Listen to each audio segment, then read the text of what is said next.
നമ്മുടെ ജീവിതത്തിൽ അമ്മയുടെ സ്ഥാനം എന്ന് പറഞ്ഞാൽ ഭയങ്കര ഉന്നതങ്ങളിലാണല്ലേ. മാതാപിതാ ഗുരു ദൈവം, അമ്മ കഴിഞ്ഞേ ഉള്ളൂ നമുക്ക് ആരും.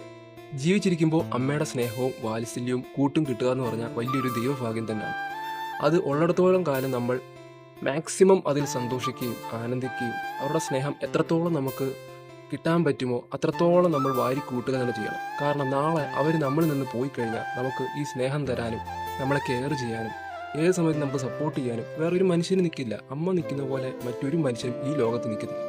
ഇനി നമ്മൾ എവിടെയെങ്കിലും പുറത്ത് പോയി കഴിഞ്ഞാൽ, എടാ മോനെ നീ എവിടാ, നീ കഴിച്ചോ, നിനക്ക് എങ്ങനെയുണ്ട്, നീ സുഖമാണോ, നമ്മുടെ ആവേശം സിനിമയിൽ ചോദിക്കുന്ന പോലെ എടാ മോനെ നീ ഓക്കെ അല്ലേ എന്ന് ചോദിക്കുന്ന പോലെ ഒരു മനുഷ്യരും മറ്റൊരു മനുഷ്യൻ ഈ ലോകത്ത് ചോദിക്കുന്നു എനിക്ക് തോന്നുന്നില്ല.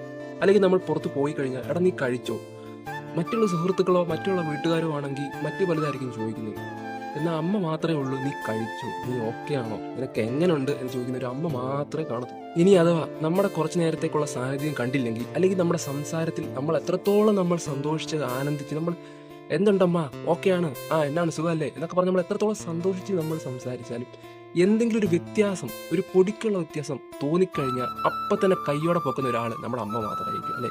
നീ സത്യം പറ, നിനക്ക് എന്തോ പ്രശ്നമുണ്ട്, നീ ചുമ്മാ കളിതമാശയല്ലേ, നീ വെറുതെ എന്നെ ചിരിച്ച് കാണിക്കുമല്ലേ, സത്യം പറ നിനക്ക് എന്തോ പ്രശ്നമുണ്ട്, പൈസയുടെ പ്രശ്നമാണോ, ആഹാര പ്രശ്നമാണോ, അതോ അവിടെ സ്ഥലം ശരിയല്ലേ, നിനക്ക് താമസിക്കാൻ പറ്റുന്നില്ലേ, നിനക്ക് എന്തെങ്കിലും മാനസികമോ അല്ലെങ്കിൽ വിഷമോ എന്തെങ്കിലും ഉണ്ടോ, പറ എന്നോട് പറ എന്ന് പറഞ്ഞ് നമ്മൾ എത്രത്തോളം മറച്ചു വെക്കാൻ ശ്രമിച്ചാലും നമ്മളെ ഉള്ളിൽ നിന്ന് കയ്യോടെ പൊക്കുന്ന ഏക മനുഷ്യൻ നമ്മുടെ അമ്മ മാത്രമായിരിക്കും. നമ്മൾ എത്ര ദൂരത്ത് നിന്ന് പോയി വന്നാലും, ഏത് പാദയാത്ര കയറി വന്നാലും, നല്ല രുചിയുള്ള ആഹാരം എത്ര കഷ്ടപ്പെട്ടിട്ടാലും, ഏത് കട്ടിലെ കിടന്ന് വയ്യാഴികയിൽ നിന്നാലും, ഏത് ഉറക്കത്തിൽ നിന്നാലും എഴുന്നേറ്റ് വന്ന് നമുക്ക് ചൂടാക്കി നമുക്ക് വാരി തരുന്ന അല്ലെങ്കിൽ നമ്മളെ പോഷിപ്പിക്കുന്ന ഒരേ ഒരു വ്യക്തി അത് അമ്മ മാത്രമായിരിക്കും. മറ്റൊരു സുഹൃത്തിനോ അല്ലെങ്കിൽ നമ്മുടെ ഭാര്യയ്ക്കോ അല്ലെങ്കിൽ മറ്റൊരു വ്യക്തിക്കോ സാധിക്കുമെന്ന് നമുക്ക് തോന്നുന്നില്ല. ഞാനിപ്പോൾ ഇത് പറയാൻ കാരണം കഴിഞ്ഞ 4-5 വർഷമായി എൻ്റെ ജീവിതത്തിൽ എനിക്ക് നഷ്ടപ്പെട്ട ഒരു വലിയ സാന്നിധ്യവും ഒരു വലിയ സ്ഥാനവും ഒരു സ്നേഹവും ആ കെയറിങ്ങും ആയിരുന്നു എൻ്റെ അമ്മ. അപ്പോൾ അത് കിട്ടാത്തിടത്തോളം എനിക്കതിൻ്റെ ബുദ്ധിമുട്ടും അതിൻ്റെ വിഷമവും എനിക്കും എന്നെ പോലെ ഈ സിറ്റുവേഷനോടെ കടന്നു പോകുന്ന ഏതൊരു വ്യക്തിക്കും മനസ്സിലാവും.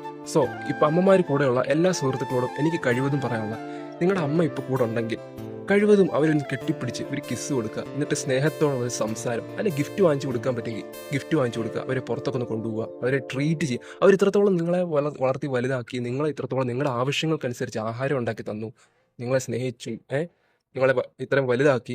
അപ്പോൾ തിരിച്ച് നമ്മൾ കൊടുക്കേണ്ട നമ്മുടെ കടമയാണ് അല്ലേ, അത് നമ്മുടെ അവകാശമാണ്.